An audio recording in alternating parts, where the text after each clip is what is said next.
If you want to learn to produce music faster, as in rapidly learn and improve very quickly, then you're going to want to watch this video till the end, I promise. And no, this is not just a pitch for my course Producer Accelerator, because frankly, if you aren't willing to put into practice what I talk about here, then you aren't ready for my course in the first place. Sadly, most YouTube production channels are going to tell you things like, this EQ trick will save your life, or this compression hack changed my life, or some other insanely dishonest line to get you to continue watching their videos. And hey, I get it, I have to make catchy titles too. But in this video, I'm basically gonna give it to you straight without being dishonest, just trying to get you to watch more of my videos. But if you wanna watch more of my videos, that'd be cool too. There are multiple things you need to do if you wanna learn fast. I'm gonna cover multiple aspects in this video, so buckle in, let's do it. Number one, if you wanna learn to produce faster, then you need to focus on producing more quantity and less quality right now. Now, before you throw shade at me in the comments section, I'm not saying that quality does not matter. What I am saying is that in the beginning,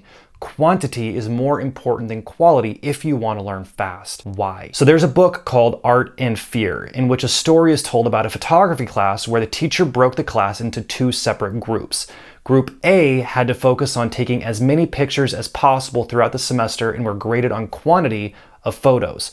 Group B was graded on one photo of quality. In other words, they had to spend the semester trying to get the perfect shot. The result? The group that was graded on quantity had objectively better photos in the end. So here's the deal. When you are first learning, the temptation is to think that you have to know all the things to make the perfect track, when the truth is that you don't even know what things to be on the lookout for, what things matter, what things are hard or easy, or really anything. Basically, you kind of don't know anything. So your focus should be familiarization with creating more music. And I can tell you from personal experience after producing for almost 13 years that the more songs I make, the more I learn, period. Even now. The harsh truth is that your first handful of songs are probably gonna suck. Producing is one of the deepest and most challenging skills to learn in all of music. And I feel like I can say that because I've actually worked as a composer, a songwriter, arranger, performer. I'm a pianist, classically trained pianist, and done almost everything in the world of music. And I can tell you that producing is basically the combination of all of those skills into one trade. So yes, it's hard, which means you need to give yourself some grace when you start. Take a deep breath. The more songs you make, the faster you're going to learn, period. Quantity, not quality. In the beginning. Number two, after you've mentally decided to make more songs and focus on quantity, the ratio of time you spend producing or actually making music to watching tutorials or watching online courses should never be equal. In other words, while I make tutorials, and I even have my own music production course, I'm telling you that you should be actually spending more time putting into practice the things that you learn, more so than the actual learning. So if you watch a tutorial on a topic, the temptation is to just continue watching more tutorials. What I'm saying is stop doing that. There is a big difference between knowing something mentally in your brain and knowing it experientially because you've actually done it. When you watch a tutorial, you might just think, ah yes, I got it, on to the next one. But you probably didn't get it, not until you actually do it.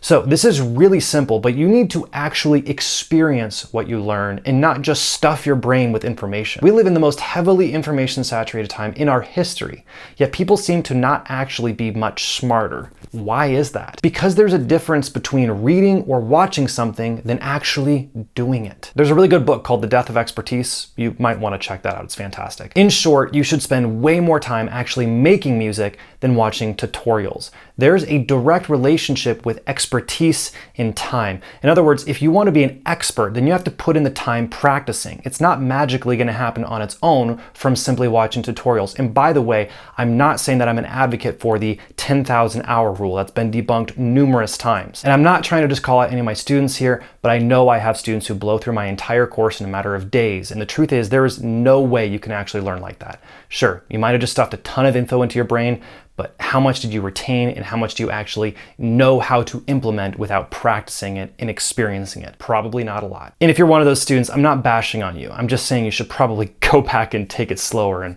put it into practice, pump the brakes a little. Good talk. Okay, that brings me to number three. If you want to learn faster, then you need to practice what is called active listening. The concept is that when we listen to the music we love, most of the time we're listening in a consumer mindset. Basically, we're listening to feel happy or feel the music or really enjoy it as it was meant to be enjoyed by the creators. But if you want to actually improve your producing chops, then it's time to take the consumer hat off and put on the analytical hat. Active listening is the practice of listening to music with a hyper-analytical mindset, where you're aiming to learn every single aspect of what is happening in the song. What's the tone of the piano? How does the song keep your attention? Are there new ideas being introduced regularly, every 4 bars, every 8 bars? What's the climax of the song? When is the climax of the song? How does the song grow over time? Does the song have a low point? Does the song have an intro? How long is the intro? Were there interludes? How long are the interludes? What's the chord progression? Does that chord progression change in the chorus, or does it stay the same? What about the bridge? I mean, I could go on for probably an hour on this stuff and write a 50-page essay on every single song you could possibly play for me. The idea is that you need to become a detective.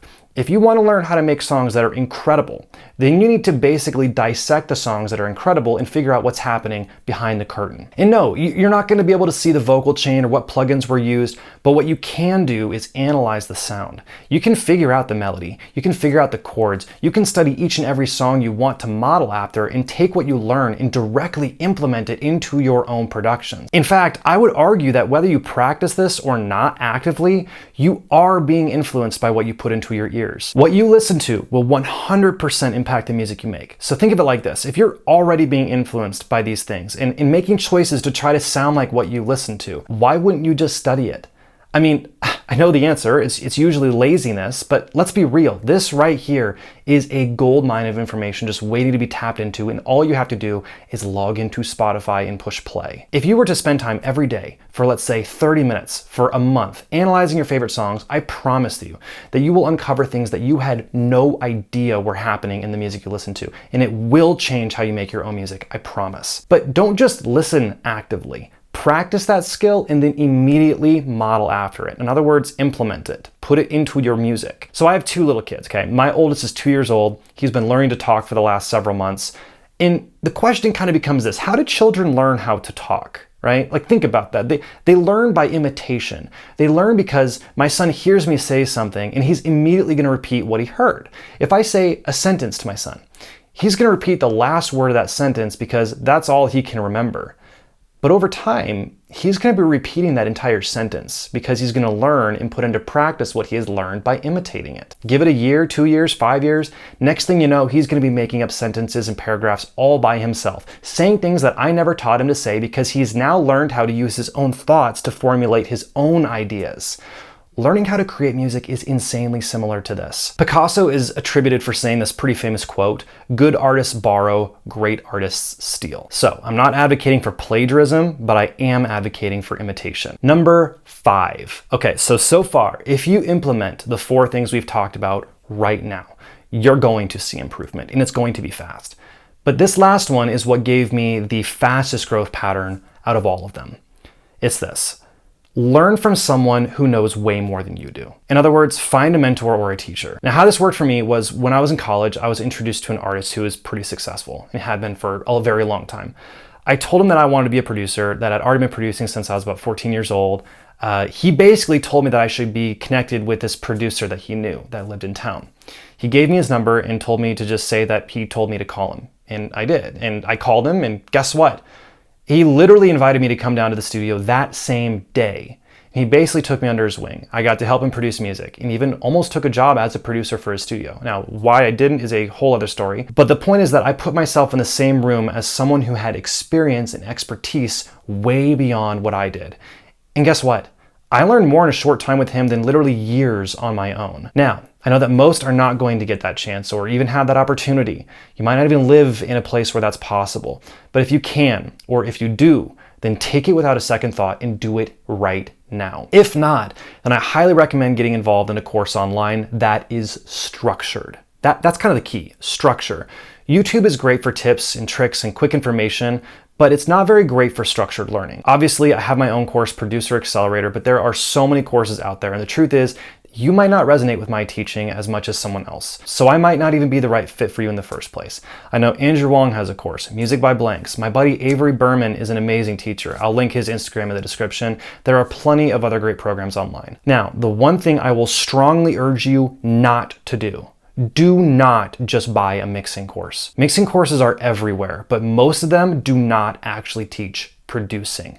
I'm not trying to knock on them or put them down, But if you're getting started, you don't need to focus on mixing. You need to learn how to produce it. And I can just tell you that I get emails all the time from students who say that they had bought mixing courses and were incredibly disappointed that they did not actually learn how to produce in them. A lot of producing courses are also going to teach mixing at the end, like mine. But don't get wrapped up into just learning plugins and mixing, because the truth is that 85 and 90% of what makes a great track is the producing, not the mixing. But if you're serious about learning faster, you need to put yourself in a situation where you can learn from someone who's already been there, done that, who can impart the knowledge onto you. And I know so many people balk at the idea of buying a course or paying for a teacher or a mentor, yet I can pretty much tell you right now that if you were to say you want to learn piano, then anyone who actually plays piano is going to tell you, find a teacher and pay for lessons. That's what you need to do. Producing is no different. In fact, I would say even more so with producing, because it is way more challenging than learning how to play the piano. The truth is, life is way too short for you to learn it all on your own. With that, we'll see you in the next video.